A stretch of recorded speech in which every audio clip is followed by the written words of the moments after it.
Welcome to the new sound of online radio. Welcome to the sound of Universal Broadcasting Network. 'Cause you make me feel like I've been locked out of heaven. A mix of today's hits and hard-to-find favorites, combined with the most entertaining and intriguing talk anywhere. This is your sound. This is the sound of Universal Broadcasting Network at UENradio.com.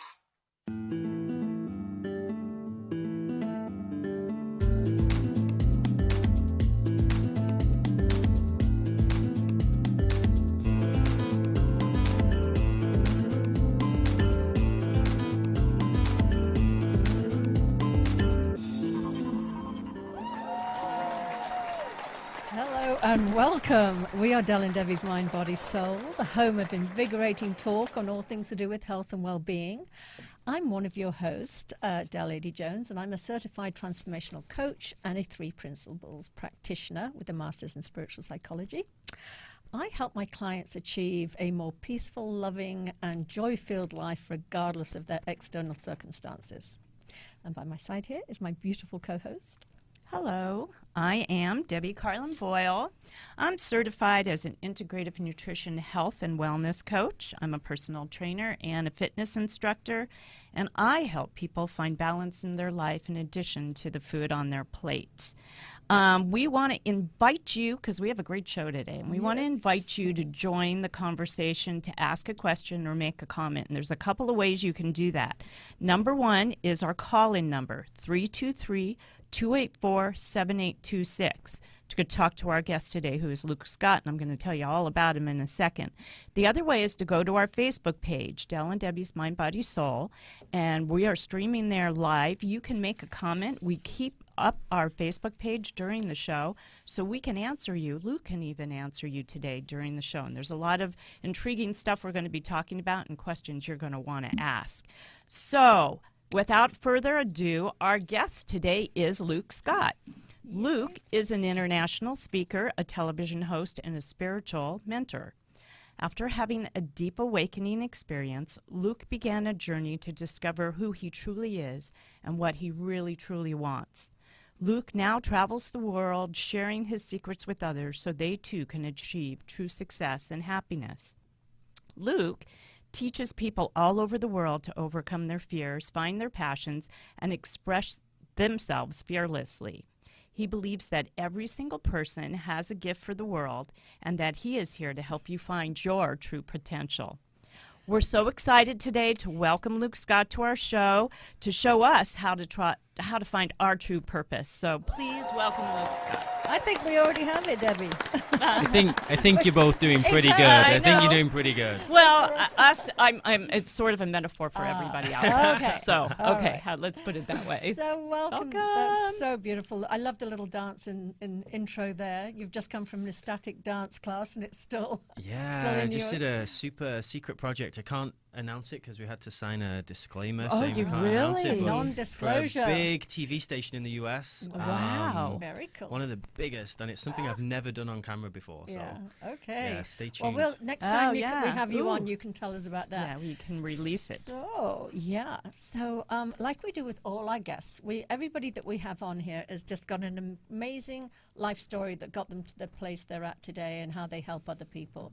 So we are going to start right at the beginning. Like, I know you obviously grew up in the UK. Just give us some background about where you grew up and everything else. Sure, and I want to give you permission as well. Let's go as deep as you want today. Let's no holds barred. Just ask anything. I'm just going to be as Come to the right open people. and vulnerable as I can with you. Well, Debbie and I are nosy, No worries so we will there. ask anything Yeah. we want. Okay. Yeah, we don't hold back. Beautiful, beautiful. So I'm from a really small town. There's only like 40,000 people live there, and that is a really interesting place to grow up because there's not really much education, and it's kind of this poverty mentality. Well, now tell us where this is. It's a place called Morecambe. It's near Manchester in England. Well, very close. I 'cause don't. I'm just over the border in Wales, so Manchester, Morecambe, all those areas. Of course. Well, Morecambe used to be a beautiful place. It was one of the most popular tourist resorts in the whole of the UK, pretty much until I was born, and then it went downhill, so I take full responsibility for that. Yeah. And then it just became, they shut everything down, and it just became this spot where the kids had nothing to do. So everyone just got into drugs and gangs, and it's just not a very nice place. The other side of it is it's a retirement town, so there's lots of old people there too. So it's this kind of contrast of people trying to enjoy the rest of their lives, and then these teenagers who are just totally lost. Yeah, we have a place like that. But I think it happens for a lot of seaside communities in the UK. I live inland from a place called Rhyl, which I think is second on the worst unemployment and drug addiction. It's like something. It's really, really bad. So I get it. I saw a newspaper article once, and it's listed the top 10 heroin hotspots in the UK, and Morecambe was in the top 10. So I'm sure Rhyl would be there as well. Yeah, I'm sure it would be. Yeah. So this is where you were born. Yes. And tell us a little bit about your family life and the dynamic and your siblings and your parents. Yeah, so I've got one brother and two sisters. My brother is just 10 months younger than me, so my mum literally had me, got home, and got pregnant. So that's a really interesting dynamic because we're pretty much the same age. We were just separated like 1 year at school, but that was really cool. Were you close with him? Are you close with him? We were super close. Yeah, we were inseparable when we were kids, but we grew apart. We have very different paths in this lifetime. He's not into spirituality. He's not into any of that stuff. He's a contractor. He's really good with his hands. Great. So he found his purpose. And he's amazing at building forward. things. Good. We're not as close as I would like to be now. I find the more I really have found myself and started speaking out and embracing my truths, you naturally find some people, their energies, you just don't resonate with so much anymore. And, I still go home and see my family a few times a year.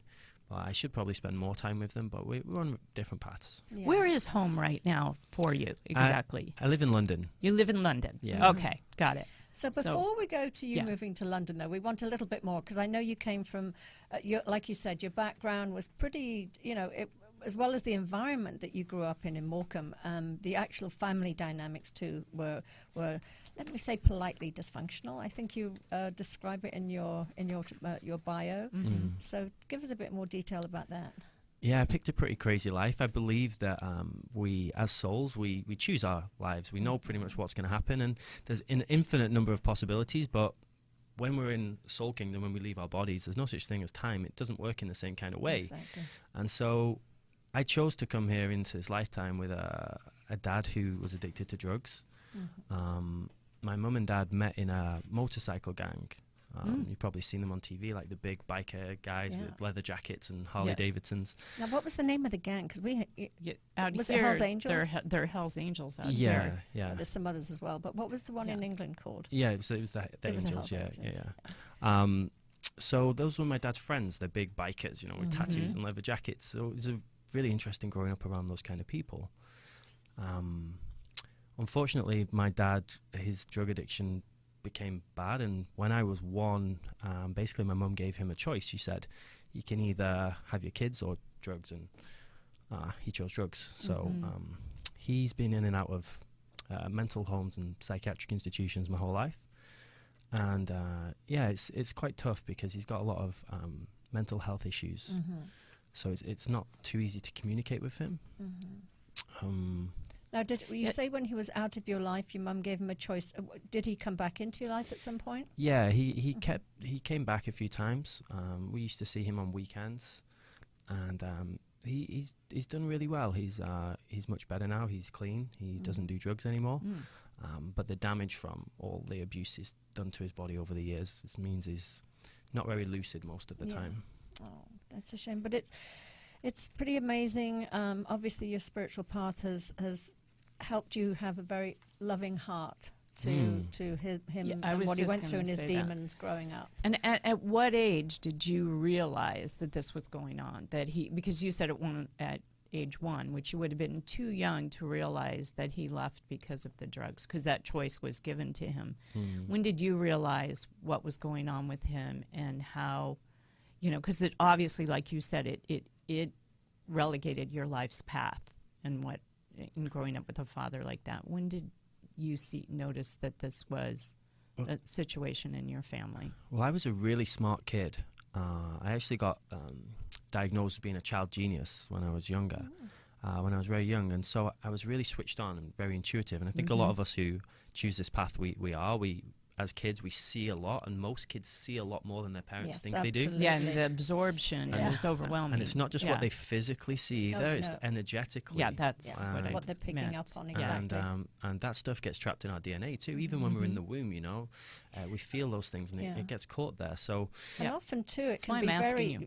destructive, because we are receptive. We do know things, and our parents think they have to shield us and not tell us certain things, and then that creates this thing inside of us where we're like, well, we feel this way and we think this is what's going on, but we're told it's not, and that causes craziness, which is even more damaging. Absolutely, because kids can tell when you're lying, and if you tell them everything's okay when really it's not, then they start then they get conditioned to start lying too. And I teach people now how to become public speakers, and a lot of what I help people overcome is that conditioning. It's their parents lying to them. It's them not feeling that they can speak out, not feeling like they can express themselves. And obviously, when you're in a gang situation, that's your life. If you show emotion, it's classed as a sign of weakness. So you have to put on the brave face. And myself and my brother, we got involved in gangs when we were younger as well. And it was very much, you have to put on this poker face, and I'm really good at poker. But that doesn't help you when you want to get vulnerable with someone, when you want to connect with someone, because you're holding back. It's been such a journey for me to peel off those layers, and I was so blessed to meet my girlfriend Mia, who has been just peeling off layer after layer for the last few years and really helping me find out who I am. Which is great. You have such a beautiful relationship. I watched some of your Facebook Live little things that you do together. It's really, really beautiful. And so what, so you and your brother were in these gangs. Were you doing criminal acts in these gangs, or what was this? How did they manifest, and how did you get out? You're in the US, they're not going to come and get you. Yeah, so gangs in the UK are a bit different to gangs in the US. So you guys have a lot of issues with guns and stuff. We don't have that in the UK. It's more knives and baseball bats, and I got involved with some very interesting people, and there were times where I was having to carry hammers and knives and baseball bats in my car. At what age?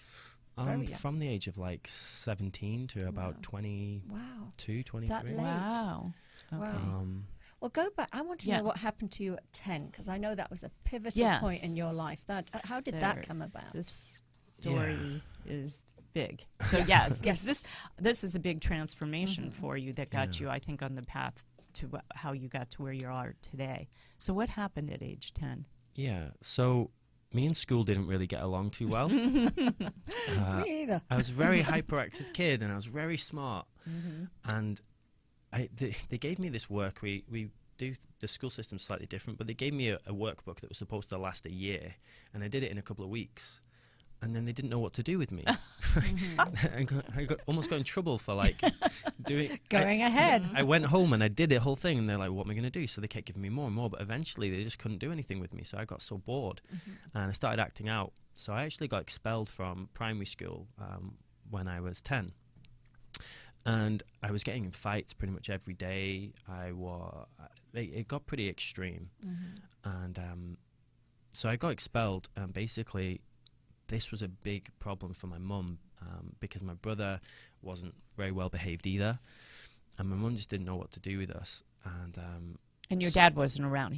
He was in and out. He wasn't able to care for us. He was trying to take care of himself. Right.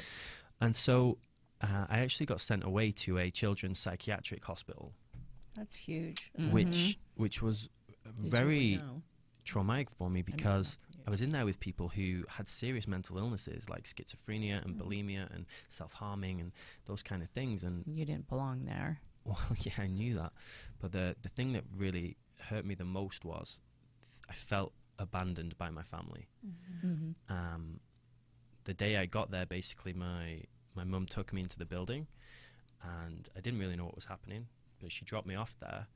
And then these two big guys in white jackets have to hold me down while they drag my mum out, who's screaming and crying, and I just don't know what's happening. And then they tell me that I'm here for 6 months, and I basically just go up to my room and have a breakdown. By right. Jeez. And for me, there was just that feeling that even my own family had abandoned me. Mm-hmm. And I held that against my family for a long time. And with my mum, you know, she broke my heart. Mm-hmm.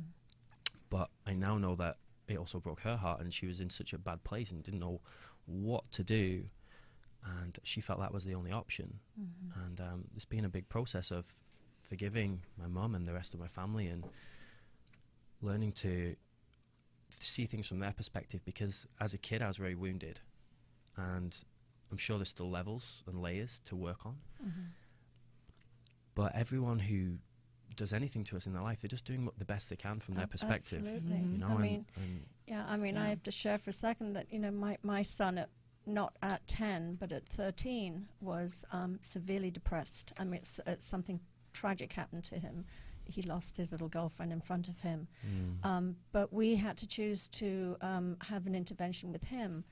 And as a parent, it really is the worst thing you can ever choose to do in your life. I mean, you feel like you're abandoning your child, but at the same time, we just knew that he needed help more than we could give him. And he does say to this day, you know, obviously he went through some angry periods of time too, but he says, you know, you saved my life. And so, yeah, you're right. I mean, we as parents, we at some point, sometimes we do have to let go and just say, you know what, we just don't, we're not, whatever we're doing right now is not working. And we need to Tough save love, our child. and it doesn't Well, mean not that even tough they love. don't love you. It It's wasn't just tough love with us. We just owned it. We were like, as parents, we were like, we're doing something wrong. yeah, There's and, nothing wrong with you. We're just failing you in some way. and you know, for my mum in particular, my mum's one of the most kindest, loving people that you've ever met. She'd do anything for anybody, and she just didn't have the tools to help me. And it was a blessing going there, because when I came out, I had a lot of time by myself. I had a lot of time to reflect. And when I came out, I was a totally different person. Were you there the whole 6 months? Yeah, You were. there for 6 months, yeah. But when I came out, I was a totally different person. I'd been conditioned in a different way. But tell us what the So- diagnosis was. I love the diagnosis they gave you. Yeah, so after 6 months, basically, they diagnosed me with boredom. So the good news is they really realized there was nothing wrong with you, but you were. I was a gifted kid, Yeah. and I was bored. And this is, I started a movement called Education Reform with Luke Scott. I've got a Facebook group, and basically, there's so many gifted kids in the education system that are being misdiagnosed, mistreated with things like ADHD, which to me isn't even real. Like, it just means No, that they're it's very just energetic and they need to be challenged and stimulated in a different way. I agree. Or kids who have autism or dyslexia, they're being treated as disabled, but there's nothing wrong with them. They need different kind of stimulation. Yeah, they have absolutely. different skills, and most of them are very, very gifted. Yeah. And That's so a lot of boys as well. I mean, I just think the education system is not designed for, I mean, we call it here, we call it double gifted.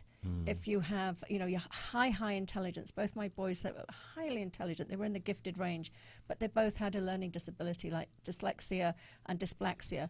And that can lead to frustration, especially when you're highly intelligent. And then you act out, and then exactly, it and they don't becomes know a- how to handle that. Yeah, and I'm really blessed now that I get to mentor speakers. I'm Yeah. working with one girl. She's 13. She's called Jasmine Hartz. I hope you're watching, Jazzy. She's dyslexic, dyspraxic, all the labels you can possibly think of. And she's now speaking out, teaching parents and kids how they can work through this, and that actually Oh, that's dyslexia is a wonderful. superpower. And Yeah, it is. And, Yeah. we're looking to collaborate with other people. So if anyone would like to have Jasmine speak at your event, then let me know, contact me, and we can get that Wonderful. sorted out. Yeah, because it really is. I used to tell my boys, you think outside of the box. It's a gift. You know, this is. I mean, you can present it in a way that it's not a disability. It's actually a gift, and you will be a different type of thinker. But that doesn't mean that you can't excel in everything you do. It does mean, though, that you won't fit into the standardized testing Exactly. system, Just which is most Yes. people's measure of success. Exactly. But Richard Branson is dyslexic, like Yeah. the most successful entrepreneur in the whole world, The most successful arguably, people are. is heavily dyslexic, Yeah. and but that means he thinks creatively. You know, Exactly. he's got such an incredible vision. Yeah. And so I'm here to help people smash out any of those labels, I love because that. Yeah. I don't want other kids to have to go. And I'm not the only kid who's been sent to a mental institution because of this. I've met other people who've been through similar things. and it's not the teacher's fault. Like they love their jobs and they're trying to do great things, most of them. They're just not trained to identify Exactly. and then, as you said, the curriculum is not there to help support a child that doesn't think in the sort of normal. And you say normal because it's not even normal, quite honestly. So many children don't fit into the standardized I was just going to say, and Yeah. it's not just testing either. It's what society expects Yeah. behavior to be, and the way things should follow protocol. You know, it isn't just testing. And so what happens is then you do get labeled as an outsider. You do get labeled as something that's less than quote unquote perfect, or moving up the expected path of what is standard. And that's where people get lost and can't find themselves to get back to where they really belong, because they're being pushed aside because you don't fit in to what's the box. And it's just not the whole testing process, it's society's way of looking. We're at a really beautiful place now where everybody can make a difference. And Yes, absolutely. there's so many people now who are working to get programs into great schools, who are working awareness. to educate teachers, and who know that this is a better way. In Finland, they have a totally different way of doing things. Their education is second to none. They get the most talented students at the end of the process. Yeah. They don't have any standardized tests. There's not even subjects in classes. Yeah. You don't even have subjects. And kids only learn for 3 hours a day. The rest of the time they get to play, they get to experiment, they get to be And kids. absorb and process. and be able Socialize to and- be All able the to important nurture stuff. the things that may make a difference to them later in life. and Work that- on that. Yeah, and it's like you said, I mean, right there, that they are finding their true passion and their purpose right then at school, when it's not so overly directed. They can sort of go to the areas that intrigue them and interest them. So I want to go back. So you get out of this hospital. When did you start putting this together? I know you said you went into gangs, so obviously there was a period of time when you went back into some sort of behavior that may have not been the best for you. When did you come out of that? When did you realize you wanted to change your life, and how did that come about? How did you find your purpose in what you're doing now? So it wasn't for a long time. And some people learn lessons very quickly, which is what I choose to do now. Other people, they suffer for a long time. So I did the whole drinking and drugs and abusing my body in all sorts of different ways for many, many years. And it was only actually when I was 27, so 3 years ago, I got to a place where I call it rock bottom, where you just can't imagine getting any lower. And that's unfortunately where most people wait to get to until they change. Yeah. But I want to tell everyone who's watching right now, I want to tell you who's listening right now, you don't have to get to rock bottom before you change. You can change right now. Yes. All you have to do is make a different decision. And if you take one thing away, think about something that you don't like right now, something that's not working for you, and make a decision right now to change. You have to do something different. If you want things to change, you have to change. And if I can help just as many people as possible realize that they can create their own reality before they hit rock bottom, that's a big part of what I do. Yeah. So basically I was working in a corporate company. I had a really good job. I was a sales coach, and I was a senior sales manager for a big, like, $2 billion company, one of the biggest companies in the world. I had a nice house, nice car, girlfriend, cats, everything. That sound is complete. Yes. Everything that you're supposed to want. Mm-hmm. But I didn't enjoy my job. I wasn't close with my girlfriend. We didn't have a good relationship. My friendships were superficial. And I got to a point where I was so unhappy with my life. I just felt like I had this big hole. And I didn't know what to do. What's going to fill it? More money? A nicer car? Like what's going to... I didn't see any way out. So I had to make a drastic change. And I got to the point in my career where I was starting to get like press coverage and I was going to be doing speeches. So I went to a public speaking class in London. I was living in Newcastle at the time, which is about a 5 hours drive. So I went down to London to this public speaking class, which is actually where I met my girlfriend.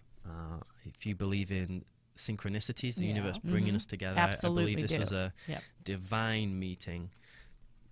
And basically, at this event, a guy told me something that changed my whole life. And I want to say it to every single person listening. He said that everybody has a message. And when you find your message, it is your duty to share it with the world. Yeah, absolutely. And when he told me that, something inside me like lit up. I was like on fire, and I was like, "Oh my God, I've got a message! I've got a message!" Like, I didn't know what my message was, but I had one. I was excited. And I went back to Newcastle and told my girlfriend, "I'm going to become an international speaker. I'm going to travel the world. I'm going to help people." And she just wasn't interested. She didn't believe you. She didn't believe in you. I think we were both so in such a bad place at that point that it was time for us to end. Okay. So I quit my job, broke up with my girlfriend, and moved to London. So drastic. This is just 3 years drastic ago. change. Yeah, Yeah. drastic Okay. change. Changed everything.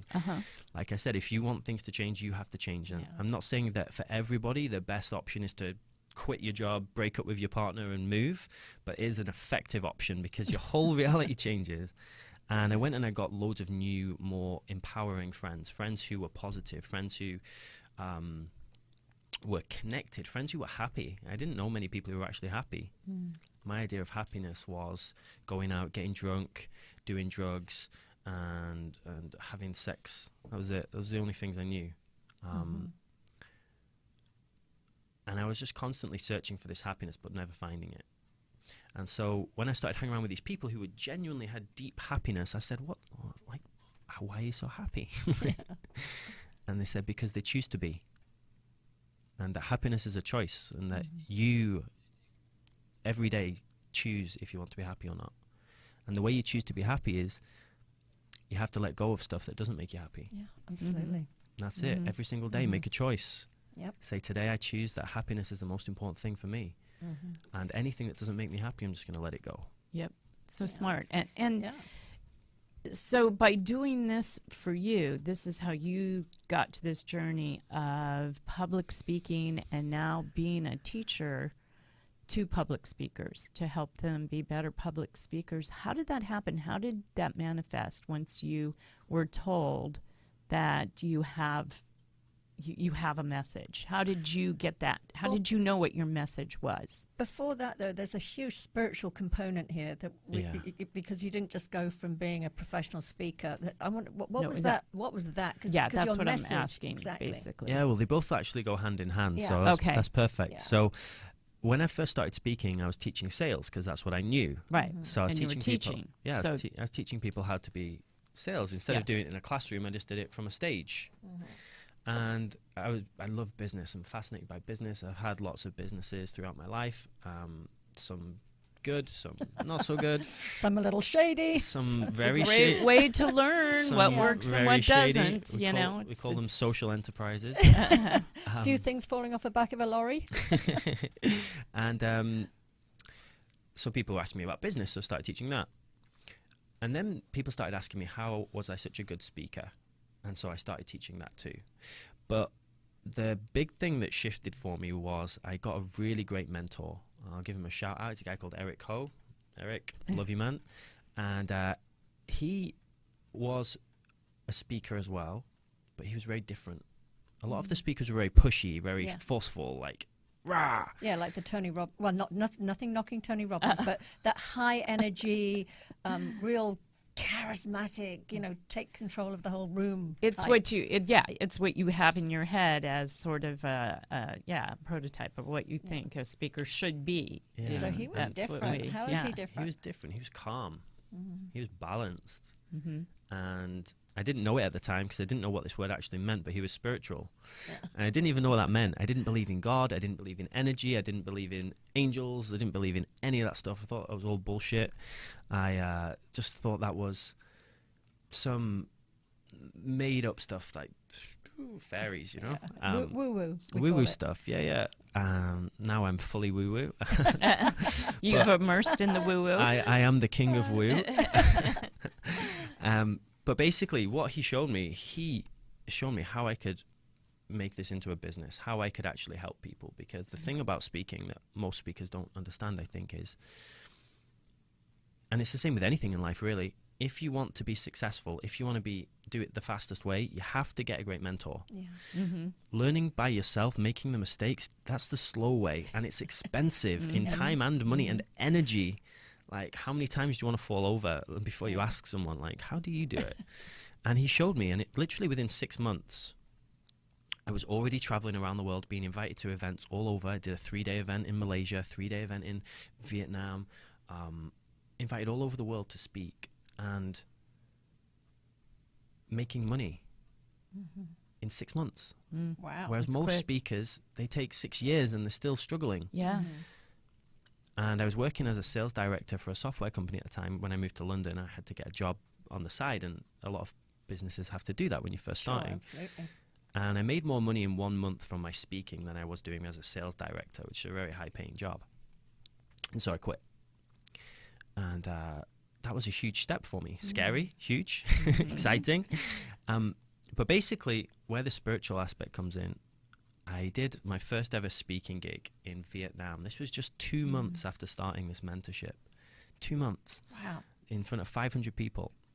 And so after that, I went to an island to like just decompress and sort myself out. You know, I was so high. I was going to say, it was like, a not successful talk. It sounds not grounded like. at all. Yeah, that's so I went to okay. ground and had this huge spiritual awakening experience, which, like I said, I didn't believe in. Wow. When I moved to London, I met a really amazing woman. She's called Lynn Avis. You should all connect with her. She is just incredible. And she was one of the first spiritual people I ever met that invited me to question her.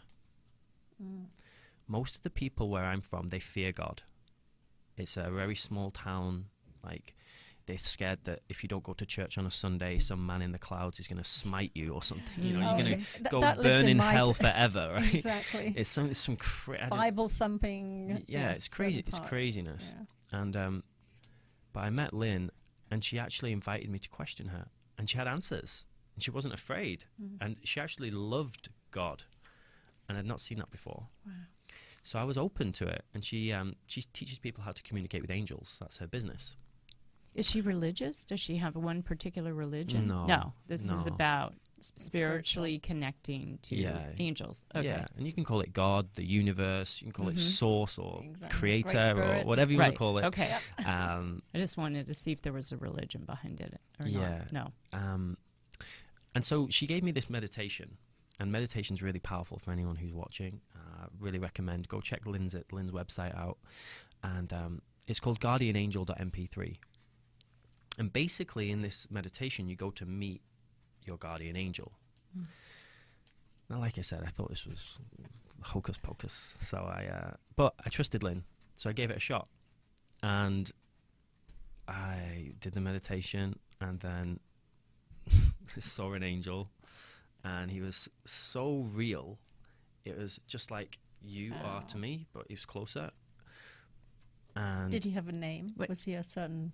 yeah, he told me a name. But angels and our guides and things, they don't need names so much. They just give us names for us so we can relate to them. They Sure. don't really mean what we think they mean. One time meditating, or was it several times It was meditating? one. Just one time you One. did this. Yeah, it was one time. Okay. But the weirdest thing about it, this connection I had with this guy, it was like we were best friends. And we didn't even need to speak. You know when you haven't seen one of your friends for a really long time and you don't and even everything's need all to speak. there. Yep. It's like that. And so we went up and we ended up having a conversation. It just blew my mind. After that, I went by the side of the pool to just like figure out what is happening. This is crazy. And a voice spoke to me in my head that I'd never heard before. Okay, now remember, my dad's got mental health issues. I've been to a psychiatric hospital. Now I'm hearing voices and seeing angels. They're going to put me away. I'm pretty scared. This voice comes in and it says, everything happens for a reason. And I used to think that was just something that spiritual people said to avoid taking responsibility. Oh, everything happens for a reason. It's fine. I don't have to take responsibility. I didn't believe it. But it said, think about it logically. And I love physics. I got a qualification in physics. I love quantum mechanics. I love going deep into like how things work. So it said, think about it logically. So I did. And in my very logical mind, you look at both sides of the argument. So if everything happens for a reason, the other thing is that everything is total chaos. Yeah. So I sat by the pool in Vietnam, and I'm just there, and I go, okay, I think about my life if everything was just chaos. It just didn't feel right. It didn't resonate. Like I always say, if something feels right, it's probably right, and if it doesn't, it's probably not. And it didn't feel right. So I said, okay, everything happens for a reason. And something super weird happened. Oh gosh, come on, tell us. What was it? It went like, Wow. and I saw my whole timeline. I saw why I chose to be born into this family, why my mum had to send me away, why I had to be involved in all the violence and the drugs, and how all of these things made me into this spiritual teacher that I'm able to be now, because I've got so much contrast that and now I can relate to people from all different areas of life. And I just saw that literally every single thing happened for a reason. And then this voice said, if there is a plan, then there has to be a planner. And I just said, okay, who's the planner? And then something weird happened again. And this time it was like, psh. Oh, wow. And I just got this straight connection to what I call source or creator. And ever since that day, I've just been able to connect and talk directly to God or source or creator or whatever you want to call it. And I ask questions and I get downloads and answers and stuff that I could never possibly know. So amazing, because you That's can so help beautiful. so many people with what you're doing, And with the information that yeah. you're gathering. And your also, downloads. I mean, the reality is, that we all have access to that. If we all literally, get out of our heads, out of all that sort of, noise, static, confusion, judgment, duality, and we just drop down, we can all connect to that inherent, that spirit that is within all of us. And that's what I teach people now. I was Yeah. just going to say, because it is so one of the easier things. said than done. That's a very Yeah. difficult Well- thing. How do you teach that? I'm just curious, in a nutshell, how do you? Well, the first thing is, if you think it's going to be difficult, it's going to be Exactly. difficult. Doesn't have to be difficult. Yeah, for most people, it's actually really, really easy. Okay. The thing we have to do is just get them out of their head and get them into their body. Exactly. Okay. So our brain is a beautiful, wonderful tool, and I used it most of my life, and it controlled me. My mind was running me rather than me using my mind. And when you get people really connected with their bodies, it takes that away. They lose their ego, and then they can have this deeper connection. So I invite everybody, all you have to do is just close your eyes and take a few deep breaths. And as you breathe in, just breathe deep down into your abdomen. So when you breathe in, your abdomen should go out. And when you breathe out, it should go back in. This abdominal breathing deep into these lower energy centers, this is key. Most people breathe really shallow. Yeah. And your breath is something that's constant. Your breath is one of the life. things that's always going to be with you. It's until one thing you don't have to think about. No. It's happening. it Without it, you're not alive. And it loves you unconditionally. Your breath never asks anything from you. It just always, it's always there for you whenever you need it. And when you breathe deep into these lower energy centers, you release a lot of stuff. And that's how you get really connected with your body. And then from that place, once your mind is quietened, it's super easy to connect with whatever you believe in. And I don't believe in right or wrong or good or bad. I just believe everything is. So whatever you believe in, if it makes you happy, then keep believing in it. And if it doesn't make you happy, then I suggest change it. Yeah, absolutely. I It love is. that. It's just exactly like you say. We call it connecting with the heart center. It's where that we all have access to that universal wisdom. It's not just for the special few. Everybody can access it, and that's a wonderful tool of how to get there, using the breath to get you there. So I want to make sure we cover all the things that you offer, because you really do a lot of different things besides doing the work that you do with the young children in schools and the public speaking. I know you offer a mentorship program, and you have so many online programs. So just touch on those, because we only have about just less than 10 minutes left, and I want to make sure that we really cover everything that you do. Oh, okay, awesome. Yeah, so I run workshops all around the world. That's actually how me and Del met. She Yes. was at one of my talks, which was really, really cool.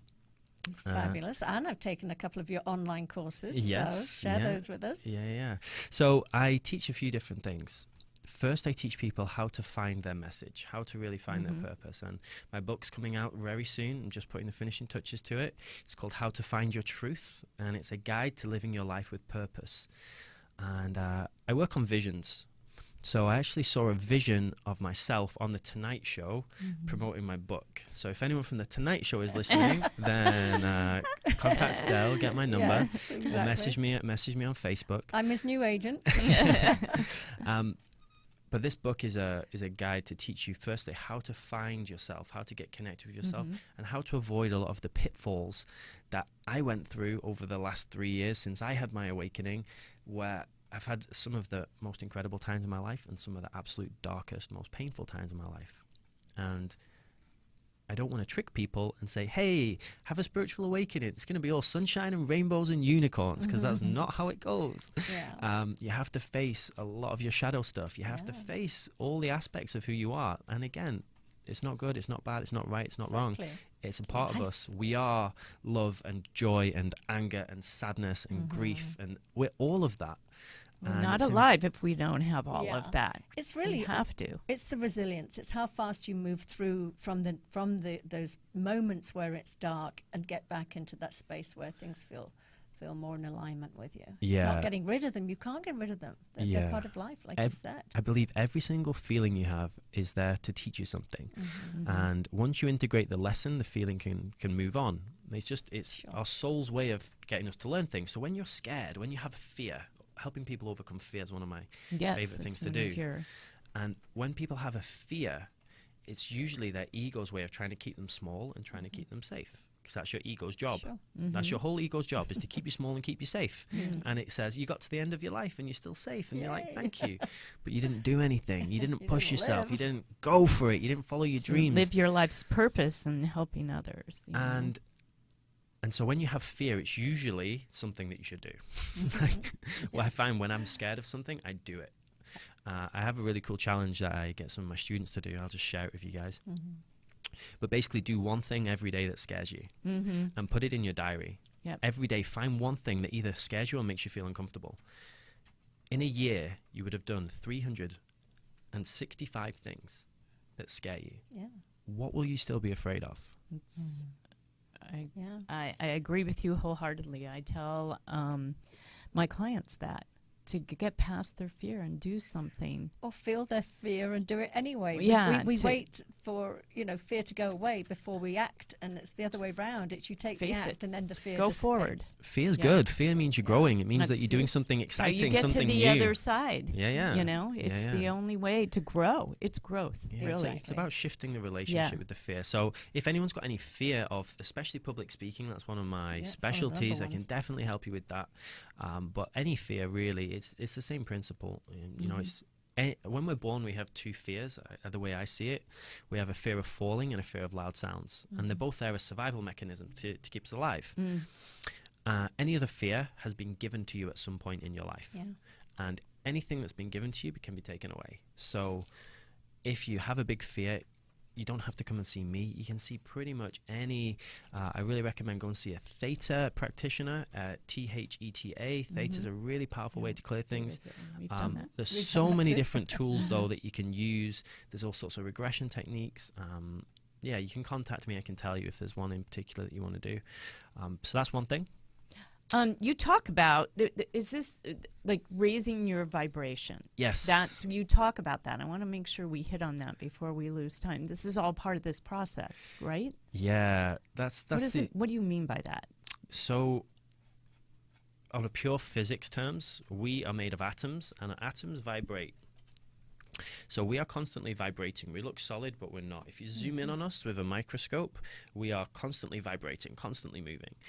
And different emotions have different frequencies of vibration. So, like joy and happiness, they're really high vibration. Like you feel literally, in England we say you're buzzing, right? We literally say you're buzzing. How you feeling? Oh, mate, I'm buzzing. I'm like, so good. And other vibrations like fear and guilt and shame and worry and depression, they are very low frequency vibrations. Again, not good or bad. Yeah. Everything has its place. Just up from a pure scientific perspective, they're lower frequency. Joy and peace and abundance, they're all higher. So it's about spending as much time as you want to in those higher vibrations rather than the lower ones. And the way to do that's super easy, he says. Imagine you're a hot air balloon, and any of these lower vibrations are like sandbags that are just weighing you down, and you want to get higher, but you can't because you've got all this weight.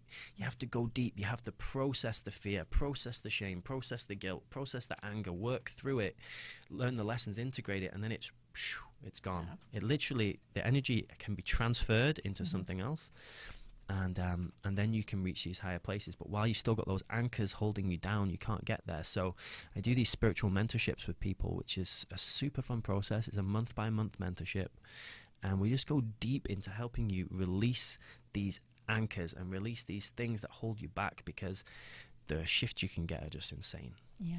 That's I love beautiful. that I because love it's that. so important Yeah. to longevity and health, which is, kind of my career and helping people. When you're holding on to that, it makes you sick, literally, physically. It plays out in disease and heart problem, all kinds of things, depression, and which in turn makes you sick, and your body starts to shut down. Yeah. These things are so important. Should we go into this one too, Debbie? Yeah, the conscious business. We're running out So of many time. people are talking about it now. So could Yeah. you tell us what the link is between business and spirituality? I believe they are the same thing. Okay. I believe everything is spirituality. And people say, what is spirituality? And for me, spirituality is just waking up every day and deciding you want to be happy. Most people start businesses because they think it will make them happy. They start a business because they think it will bring them freedom, it will bring them money, it will bring them joy, it will bring them something. It's all about this quest for love, this quest for happiness.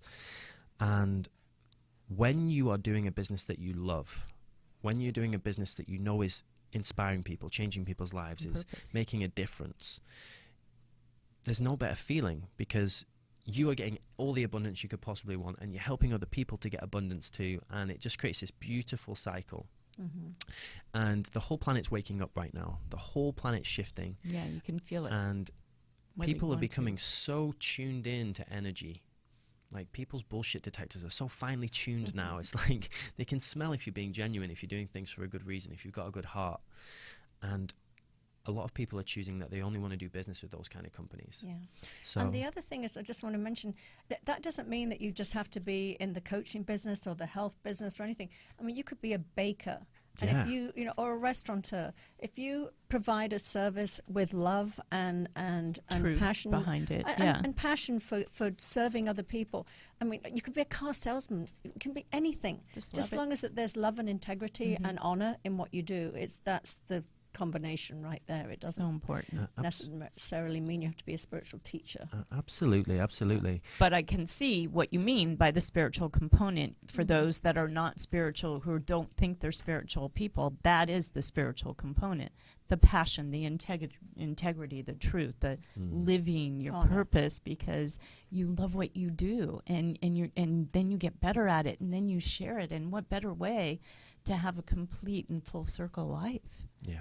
To love it, what you do best, and then allowing everybody else to feel it and love Feel it it, and get it enjoy it, and enjoy it participate. too. Yeah. Yeah, so I created the Standout Speakers Academy, and this is a super cool project, which is my public speaking training company. And we teach people who have a big message, who want to make a difference. We teach them how to express that on stage. Self-expression for me has been a huge journey, learning how to sing, learning how to dance, how to use my voice, how to Very use my good at body, it, how may to I use say. everything.